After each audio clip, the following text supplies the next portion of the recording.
कल देहरादून में हुए बवाल के बाद आज उत्तराखंड के कई जिलों में युवाओं और विपक्ष का आक्रोश देखने को मिला। वहीं बागेश्वर में भी युवा कांग्रेस कार्यकर्ताओं ने उत्तराखंड के 5 सांसद सहित प्रदेश के मुख्यमंत्री की अंतिम यात्रा निकालकर अनोखा विरोध प्रदर्शन किया। युवा कांग्रेस के कार्यकर्ताओं ने कहा कि बेरोजगार नौजवानों पर हुए बर्बर लाठीचार्ज के विरोध में हमने स्वराज भवन नुमाइश खेत बागेश्वर से भाजपा सरकार की अंतिम यात्रा निकाली, जिसका अंतिम संस्कार सरयू गोमती घाट में किया गया। कवि जोशी पूर्व जिला अध्यक्ष युवा कांग्रेस ने कहा कि पूरे प्रदेश में जहां बेरोजगार युवा आंदोलन कर रहा है, तो वहीं उस आंदोलन को कुचलने के लिए सरकार के द्वारा पुलिस प्रशासन से कहकर बेरोजगार युवाओं पर लाठीचार्ज करवाया जा रहा है, जबकि लाठीचार्ज उन लोगों पर किया जाना चाहिए जो लोग इन सभी भर्तियों को लीक करने में शामिल थे। नगर कांग्रेस कमेटी और युवा कांग्रेस के तत्वाधान में यहाँ पर बथामी सरकार की अंतिम यात्रा निकाली गई और उसके बाद यात्रा पूरे हिंदू रीति रिवाज से निकाली गई है और यहाँ पर आके सरयू गोमती घाट, जो हमारा यहाँ का प्रसिद्ध घाट है बागेश्वर का, उस घाट में इनका अंतिम संस्कार किया गया है पूरी सरकार का और सभी राज्य के सांसदों का। और हम सब की यही मांग है कि जो बेरोजगारों द्वारा लगातार आंदोलन किए जा रहे हैं कि एक स्पष्ट लोकतंत्र हो, स्पष्ट और तंत्र हो, जो कहीं ना कहीं बेरोजगार जो युवा हैं जो परीक्षा की लगातार तैयारी करते हैं, सालों सालों तक अपने घर से बाहर रहते हैं और कॉलेजों में हॉस्टलों में रह के अपनी पढ़ाई कर रहे हैं, और उन लोगों की जो लगातार पेपर लीक होने से जो वो लोग आहत है, उसी में उन लोगों ने आंदोलन स्टार्ट किया था। और देहरादून में जो आंदोलन चल रहा था उसमें बर्बरता से जो सरकार द्वारा आदेश देने पर ही पुलिस प्रशासन द्वारा जो लाठीचार्ज किया गया है, उसको हम कहीं ना कहीं बहुत दुर्भाग्यपूर्ण कहेंगे, क्योंकि उसी समय देश की संसद में माननीय नरेंद्र मोदी जी कह रहे थे कि हमने लाखों लोगों को रोजगार दिया है इस देश में और लाखों लोगों को रोजगार आगे भविष्य में देने वाले हैं। उसी समय की बात है, ठीक उसी समय उत्तराखंड सरकार द्वारा बेरोजगार युवाओं पर लाठीचार्ज करना बहुत ही दुर्भाग्यपूर्ण है। इस चीज़ की हम बहुत निंदा करते हैं और पूरी सरकार को इस्तीफा देना चाहिए इस घटना से और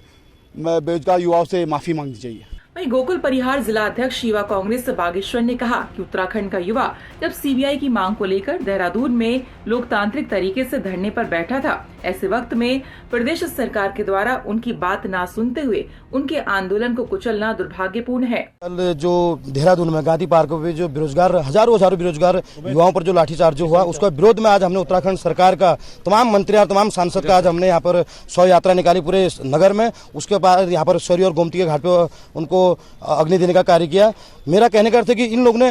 हमारे जो बेरोजगार थे उन लोग का क्या मांग थी? उनकी मांग थी सीबीआई जांच हो, लगातार जो इतने घोटाले हो रहे हैं इनकी सीबीआई जांच हो, ताकि हम लोग को जो भी गरीब से गरीब लड़का है, गरीब से गरीब बच्चा है, वो अपनी कोई भी भर्तियां हो आसानी से निकाल सके। इन लोगों ने बड़े बड़े हाकम सिंह जैसों को इन लोगों ने बाहर निकाल दिया है। जो आम बेरोजगार हैं, जो इतने बेरोजगार है कि अपने घर से किराए देके यहाँ से काशीपुर अल्मोड़ा दूर इनका सेंटर होता है, पेपर देने जाते हैं। उसके बाद जब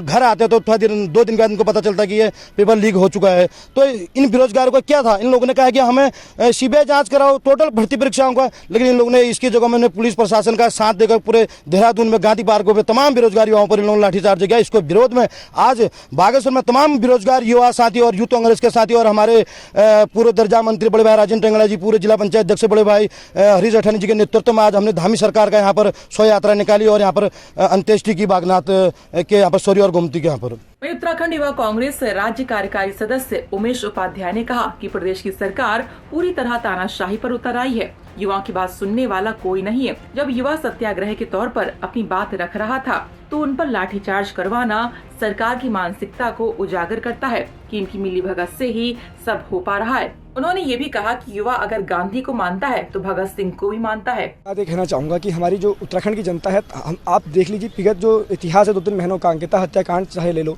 चाहे हर पेपर जो लीक है, आयोग पे जो आयोग के जो अंदर कर्मचारी हैं वो संलिप्त हैं। कहने का हम युवाओं की एक ही मांग है सर, हम ये बड़े शालीनता से कहना चाह रहे हैं कि आप लोग कम से कम जो जाँच है, एग्जाम है, उनकी जाँच तो सीबीआई के द्वारा कराइए, क्योंकि हमको भरोसा उठ चुका है सर। एक एग्जाम अगर लीक होता तो हम भरोसा कर भी लेते, लेकिन लगातार जो अगर ये लीक पेपर हो रहे हैं तो कहीं ना कहीं इसमें सरकार की मिलीभगत है। और कल कल हमारे जो भाई थे, सत्याग्रह के रूप में बैठे थे, एक आंदोलन कर रहे थे, उनको जबरन 12 बजे रात्रि में जाके उठाना और बाद में लाठीचार्ज करवाना कहीं ना कहीं यह दिखाता है कि सरकार की मानसिकता बिल्कुल अब इस पे बात करने की नहीं है। कहीं ना कहीं उनकी मिलीभगत इसमें पूरी रही है, जिसको वो दबाना चाहते हैं मामले को, और मामले को दूसरी जगह वो तूल देना चाहते हैं। हमारी एक ही मांग है कि चाहे वो अंकिता हत्याकांड हो, चाहे अभी तक आपने देखा वीआईपी के नाम उजागर नहीं हुए, और बात जनता करती है कि हम सबका विकास और सबका साथ, लेकिन कहाँ गई वो बेटी की एक आवाज़ बताइए ना। आप लोग अभी देख रहे हैं जनता के बीच में आवाज़ दबी पड़ी है, वो अभी हमारी बिटिया करा रही है दर्द से कि अभी भी उन वीआईपी का नाम उजागर करिएगा आप। और साथ ही दूसरा देखिए, एग्जाम को लेकर के देखिए, हम लोग दूर श्रीनगर तक हमारा सेंटर होता है, वहाँ हम पैसा खर्च के जाते हैं और अगले दिन रिजल्ट देखिए पेपर लीक हो चुका होता है। हमारी एक ही मांग है कि अपने उत्तराखंड को नगल खंड की संज्ञा देने से हमें बहुत दुख होता है। बागेश्वर से जगदीश पांडे की रिपोर्ट।